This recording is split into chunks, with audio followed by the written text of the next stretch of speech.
This podcast is for informational and educational purposes only and should not be construed as investment, tax, or legal advice. Any examples or frameworks discussed are general in nature and may not be suitable for all investors. All investing involves risk, including the possible loss of principal. Past experiences and planning approaches do not guarantee future results. Today I'm going to talk about what it's actually like to get a prenup. A prenuptial agreement is probably the hardest negotiation you're ever going to have to go through. And I've never seen anyone talk about it because it's, intensely private in some cases. So there's not a lot to go off of in terms of personal experience. And hopefully, if this is something you're facing, you learn a little something. So when I went through it, I was naturally pretty nervous because the stakes were so high. If you're negotiating some kind of contract in business or in real estate, typically you have some other option and it's really a business decision. You can just move on to something else if the negotiation doesn't go the way that you want. But with getting married, you've obviously picked this person who's very special, and you do have other options in the world. You have billions of options, but you're obviously emotionally tied to this person, and that can make it extremely hard to get this process done if you guys don't agree on everything. I will say this, the one positive side of having gone through this is that it makes all the other negotiations that I've done afterwards relatively easy, just because the relative stakes weren't as high. So why did I want this in the first place? I knew I wanted to get a prenup before I'd even met my wife, just because I was already building my business, building up an asset base, and I wanted to protect it in the event that I got married and then some unforeseen thing happened that didn't work out. I've got this mindset that is very focused on risk management. So I tend to think, what's the worst thing that could happen here?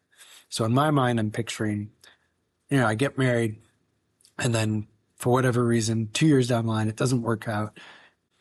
Do I have to split ownership in this business with my ex-wife? Do I have to split the voting rights? What if my ex-wife gets remarried and then she dies? And now her new husband is a shareholder and a decision maker for this business. And the thought of that was terrifying, even if it was extraordinarily unlikely. So eventually I meet my wife and we're dating. I brought this up to her before we even talked about getting engaged. I just said, this is something that I think is a smart idea and is important to me. And I wanted to get her take on it before we got really far down the line on our relationship.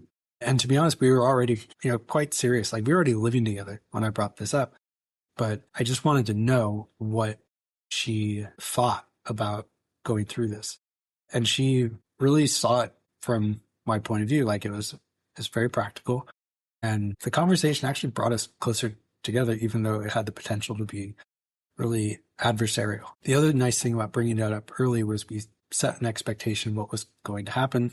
And instead of trying to do it while we were during our engagement and planning all the other typical things that you would plan out during a wedding preparation, we had already sort of set some groundwork for that. But I didn't expect certain things to happen. I thought it was going to be easier and more timely than it actually ended up being. So we got really lucky. When we got engaged, we set a wedding date that was about a year in advance. So we had a ton of time, or so I thought. We started on the prenup within a month of getting engaged. And I already had an estate planning attorney. I already had a living trust set up.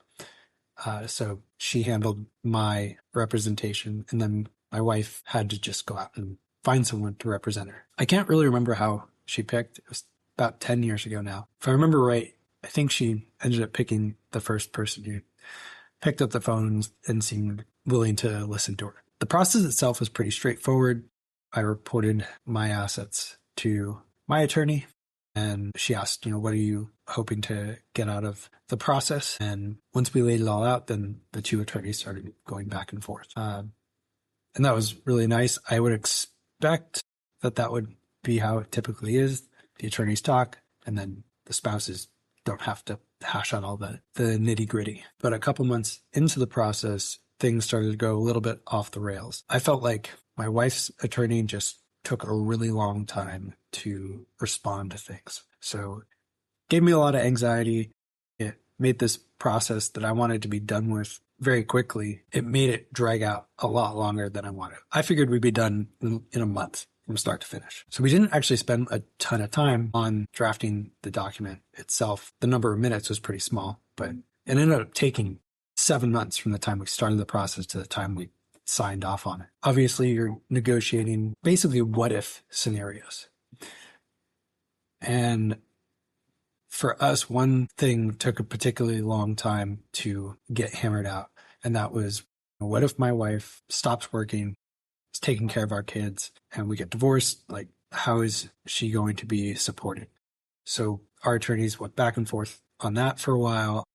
We eventually came up with a formula that worked for us, but that was probably the most agonizing part of the whole process. Ultimately, we got the paperwork done. Once I signed off on it, I felt super relieved. I think my wife did too, just to be able to move forward. We basically took the document, threw it in a drawer, and it sat there ever since. Haven't looked at it since the day we signed it. And then looking back at it now, it was tough in the moment, but it ended up being a lot less dramatic than I thought it would be. And I've heard of some other people who went through this, and these are like secondhand accounts, but they had some pretty wild stuff in the documents, like about plastic surgeries and paying for pets in an extravagant way, like all kinds of weird stuff like that. So it was relatively simple in that regard. And the hardest part wasn't even really negotiating the terms. It was just waiting for everything to finally get done. So hopefully this helped you if you're considering this, or maybe you're considering it for your children. It's not as scary as you might make it out to be. It's very helpful going in to the process with a lot of time available to complete it, and just having a good practical head on both of our shoulders about where we wanted to eventually end up and complete the job. And if you want more information about this process, if you have something that you want to talk about, I'll leave my contact info in the show notes and you can reach out. I will say this, I am not an attorney. I will not give legal advice. This is not legal advice, but if you do want to talk to someone who's been through it, then I can be your guy.